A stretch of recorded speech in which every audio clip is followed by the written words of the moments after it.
Don't eat the cake, the timid waitress whispered urgently in my ear before disappearing into the crowd.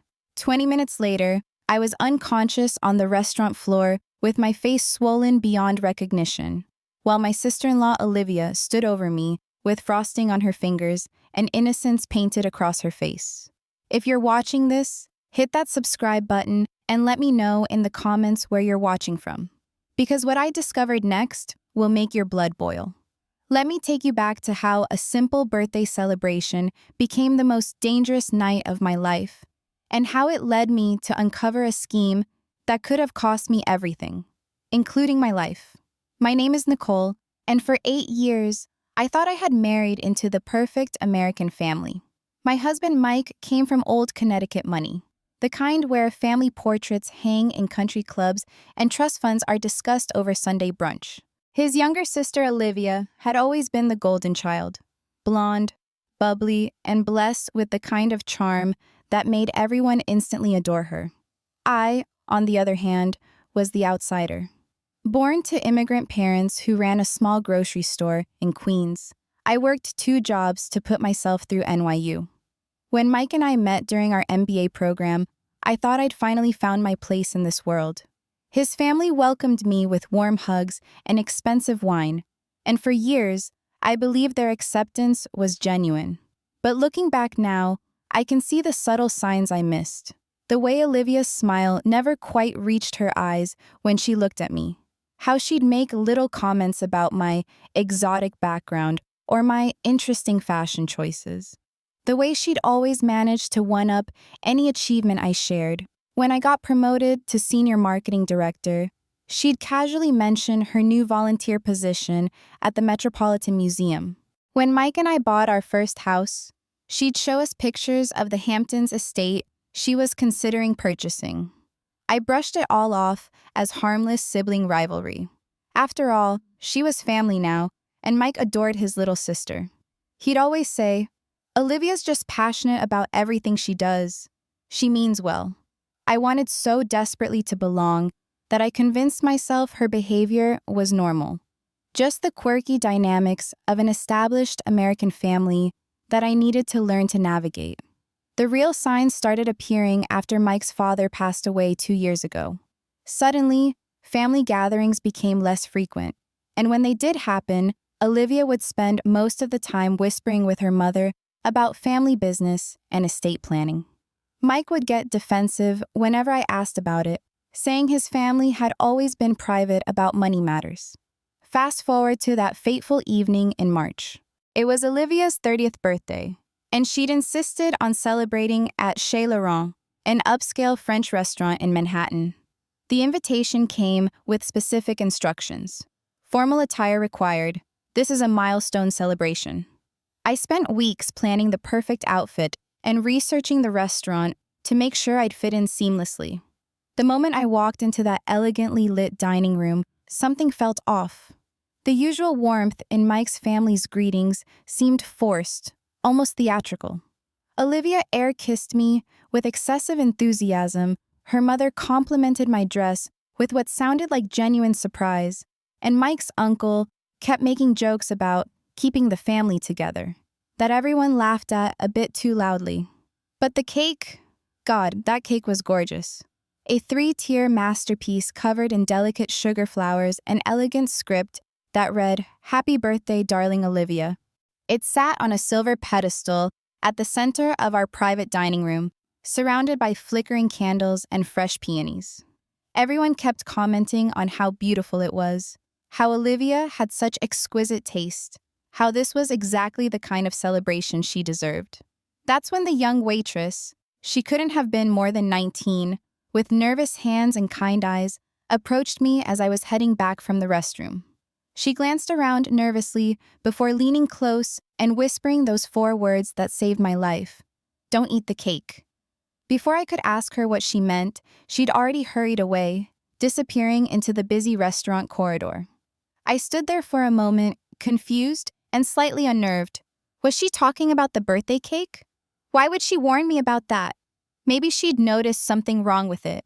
A hygiene issue, perhaps, or maybe it had fallen and been put back together. I returned to the table with that warning echoing in my mind, trying to act normal as Olivia's celebration continued around me. The conversation flowed about her upcoming art gallery opening, her recent trip to Tuscany, and her exciting new investment opportunities. Everyone seemed genuinely happy, including Mike, who kept reaching over to squeeze my hand and whisper about how proud he was to be part of this family. When it came time to cut the cake, Olivia made a big show of it. She stood up, tapped her champagne flute with a silver spoon, and delivered a heartfelt speech about family, love, and new beginnings. "I'm so grateful," she said, her voice catching with emotion, "to have all the people I love most in this room tonight. Family isn't just about blood, it's about the bonds we choose to honor and protect." Everyone applauded, and then she picked up the ornate cake server. "Nicole, darling," she called out sweetly, "would you help me serve everyone? After all, you're practically the sister I never had." The phrase felt loaded somehow, but I smiled and joined her at the cake table. As she cut the first slice, a perfect triangle with layers of vanilla sponge and what looked like strawberry filling, the waitress's warning flashed through my mind again. Something about Olivia's demeanor felt different too. Too eager, too focused on making sure I got the first piece. "This one's for you, Nicole," she said, holding out a plate with an especially generous slice. "You've been such an important part of our family." I hesitated for just a moment, that warning still echoing, and politely said, "Oh, you should have the first slice, Olivia. It's your birthday." Her smile flickered, just for a second, but she quickly recovered. "Nonsense. I insist. Besides, I'm watching my figure." She practically thrust the plate toward me. That's when she did something that, in hindsight, was the most chilling moment of the entire evening. Without any warning, without any of the playful buildup that usually accompanies such gestures, Olivia scooped up a handful of frosting and smeared it directly across my face. "Oops," she giggled, as frosting filled my mouth and nose. "Sorry, Nicole. You know how silly I get at parties." Everyone burst into laughter. Mike was recording with his phone, saying something about how cute we looked together. Olivia's mother clapped her hands in delight. Even the wait staff smiled at what appeared to be harmless family fun. But within seconds, I felt the familiar burning sensation in my throat. My severe nut allergy, something that Olivia had known about for years, was kicking in fast. The frosting contained almond extract, and as it made contact with my mouth and lips, my face began to swell. My breathing became labored, my vision started to blur, and panic set in as I realized what was happening. "I can't breathe," I managed to gasp, clawing at my throat. "Call 911. The last thing I remember before losing consciousness was Olivia's face hovering over mine, her expression perfectly crafted to show concern and confusion. "Oh my God," she was saying to the gathering crowd. "I had no idea. How terrible. Someone call an ambulance." I woke up in Mount Sinai Hospital 12 hours later with an IV in my arm and Mike holding my hand. The doctors explained that I'd had a severe anaphylactic reaction and that if the restaurant hadn't acted so quickly with their EpiPen and emergency protocols, I might not have survived. "It was so scary, Jess," Mike kept saying. "Olivia's beside herself. She keeps crying and saying she forgot about your allergy. She's been here all night, worried sick." But something didn't feel right about his explanation. Olivia had been at our wedding, where we'd specifically instructed the caterers about my nut allergy. She'd been to dozens of family dinners where I'd carefully checked ingredients.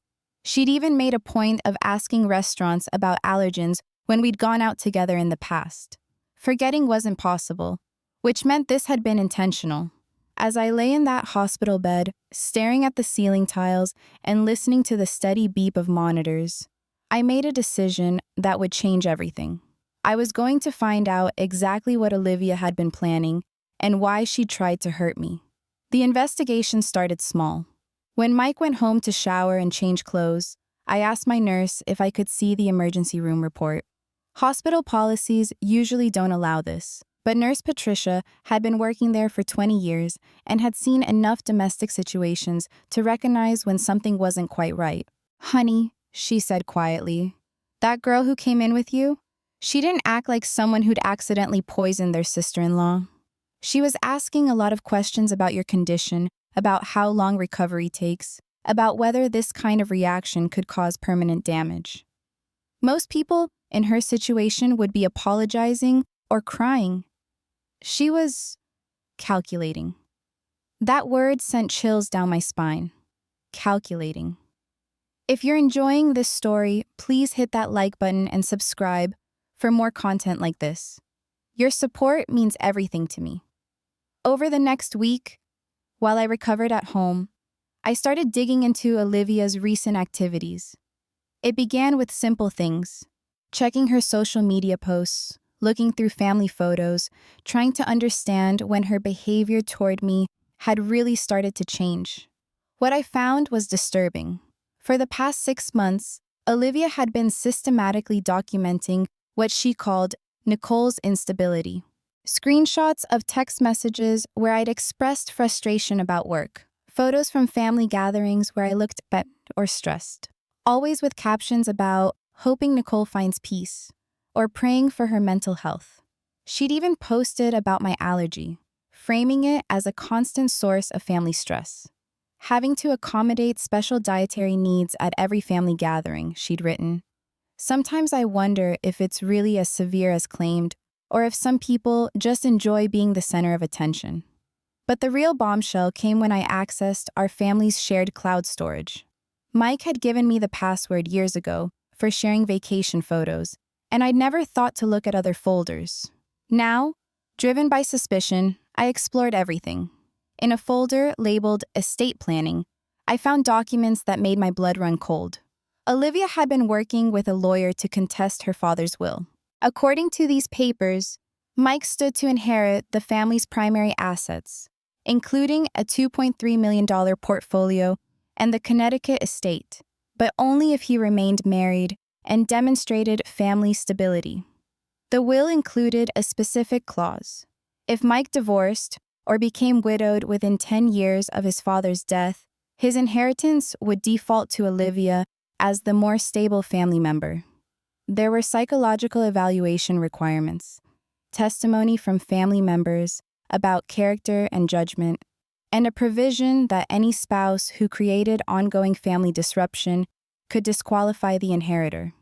Olivia had been building a case that I was mentally unstable, prone to dramatic reactions, and a source of constant family tension. The nut allergy accident would have been the perfect capstone.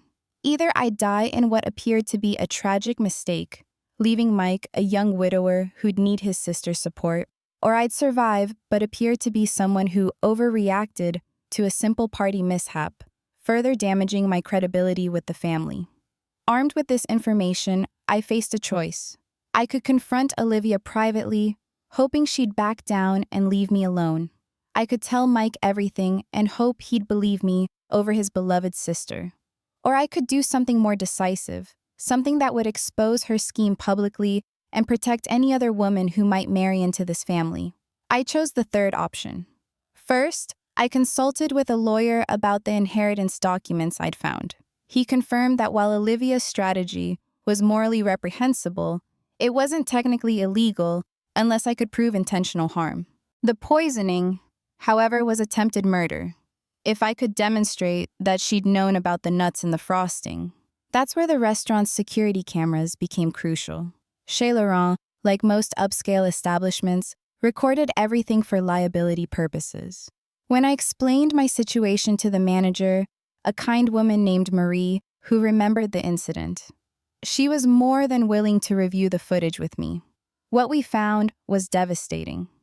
Clear video of Olivia arriving at the restaurant 3 days before the party, meeting privately with Marie in the manager's office.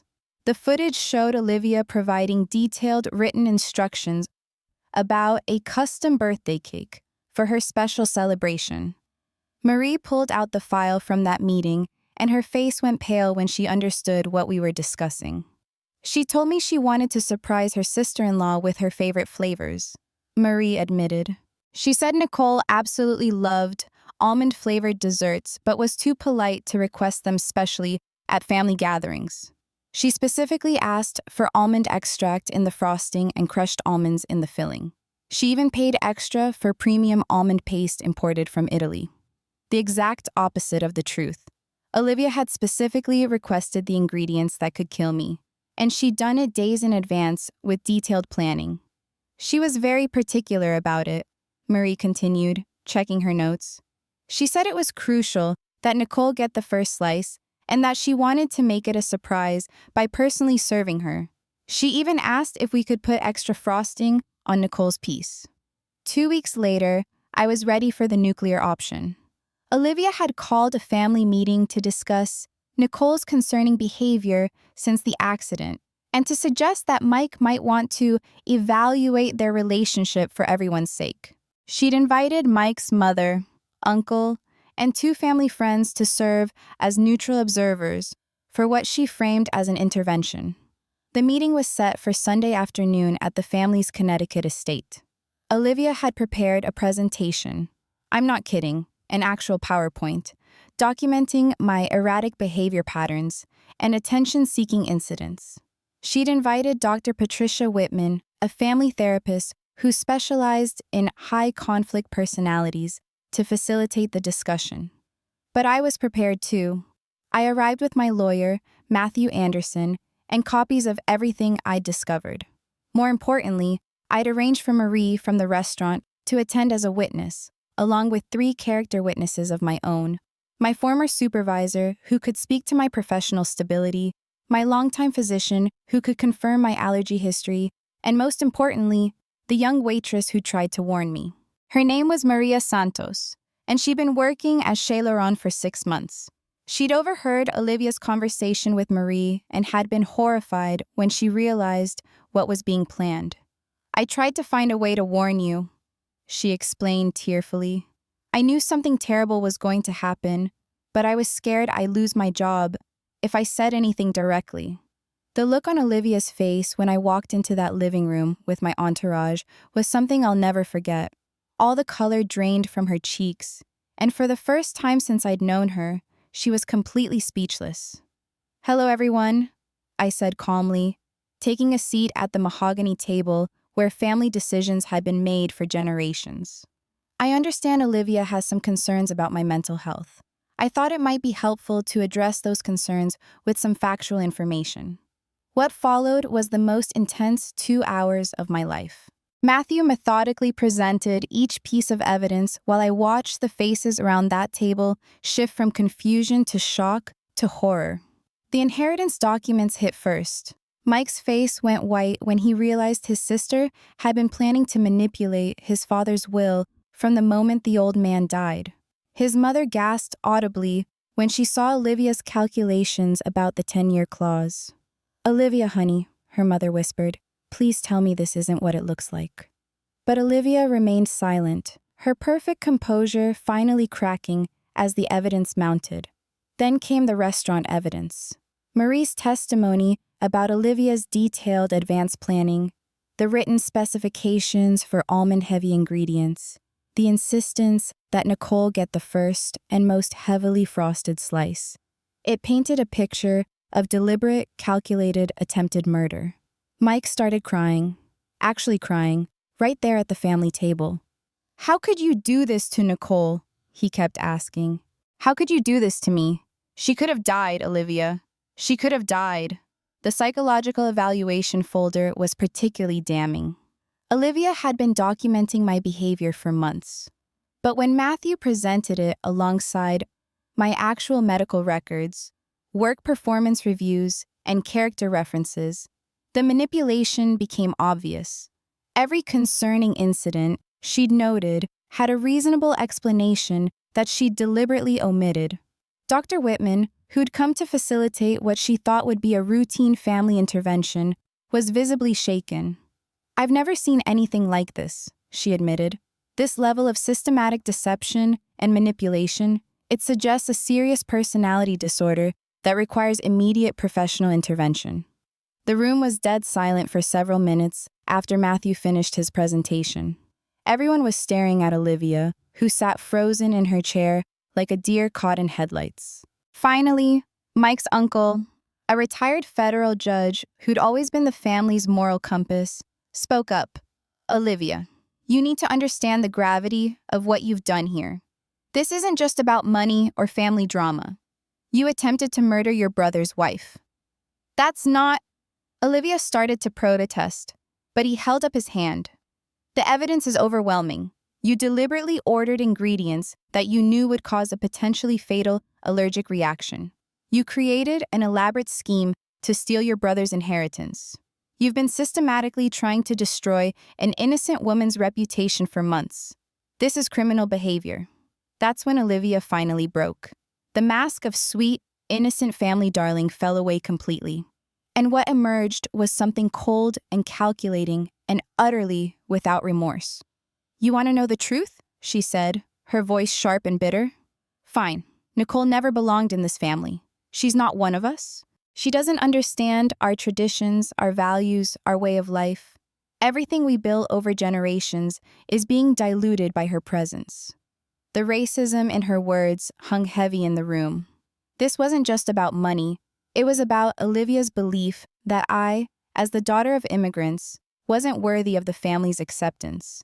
She comes from nothing, Olivia continued, her voice rising.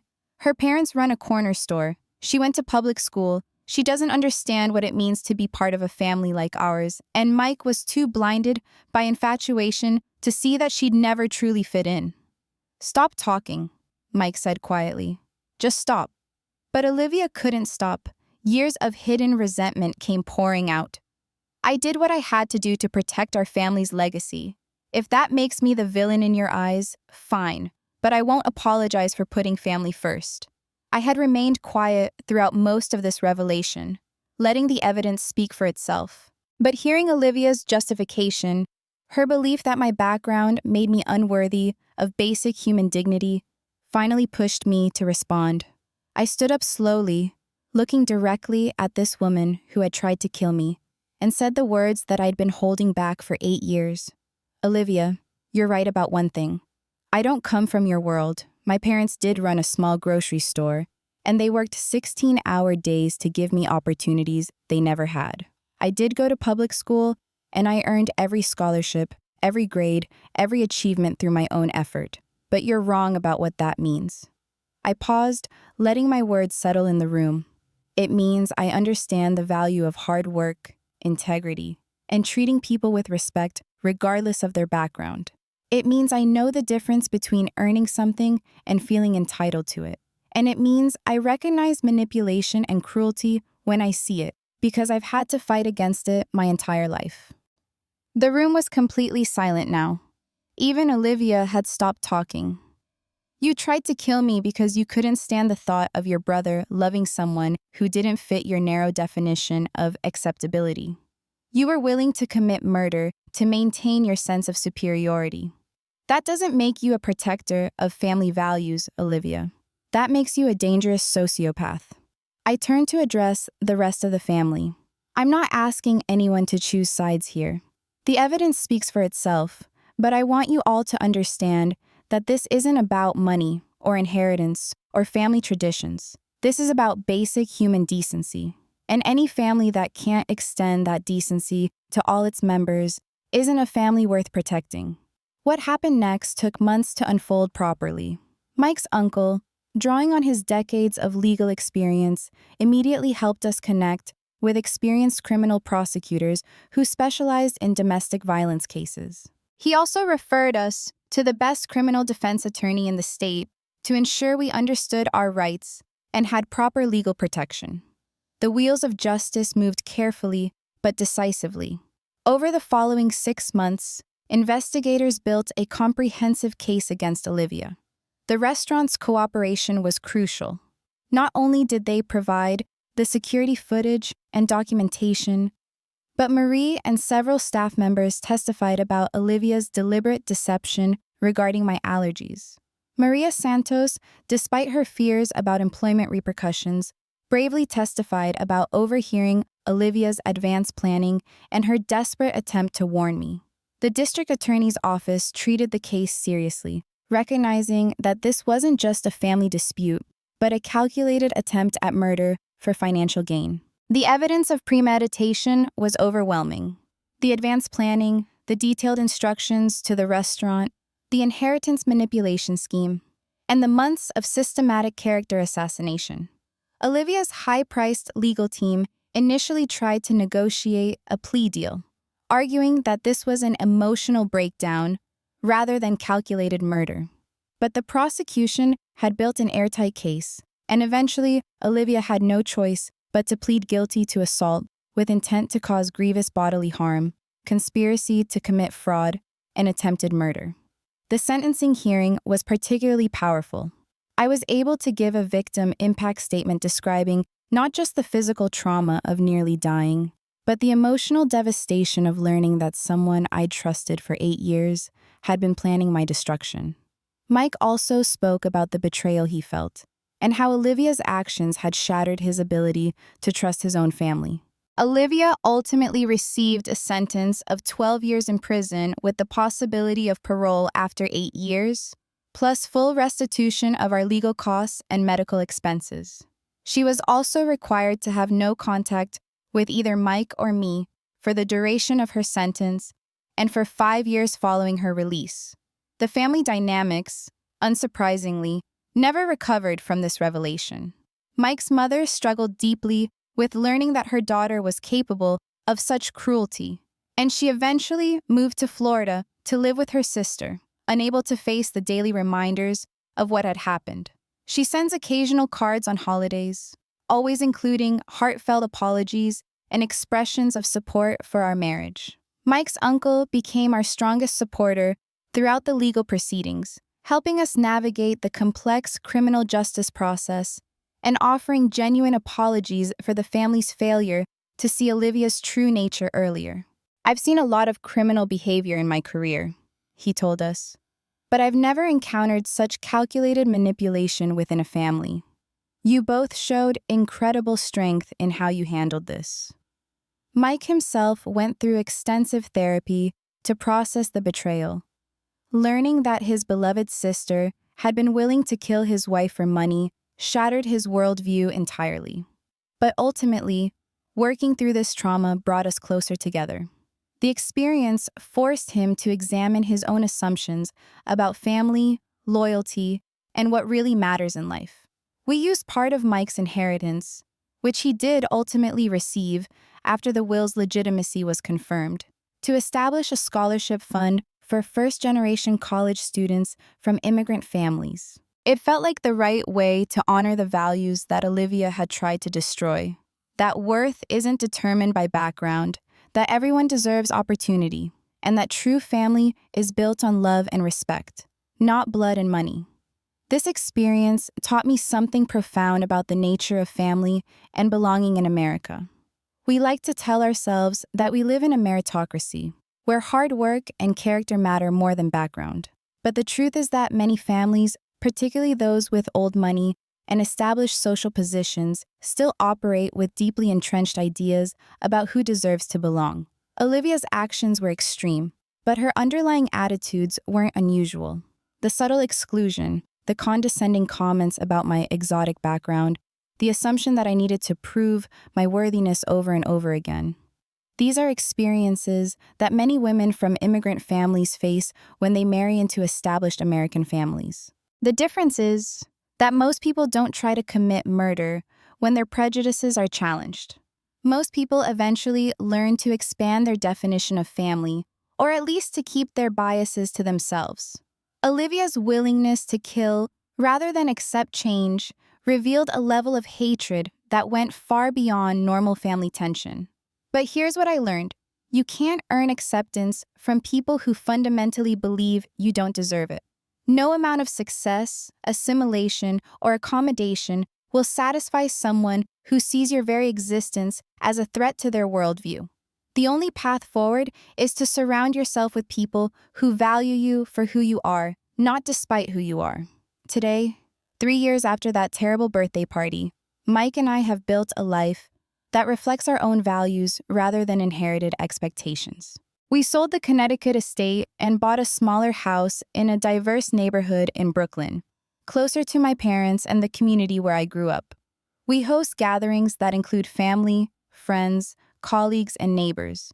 People from all backgrounds who treat each other with genuine respect and affection.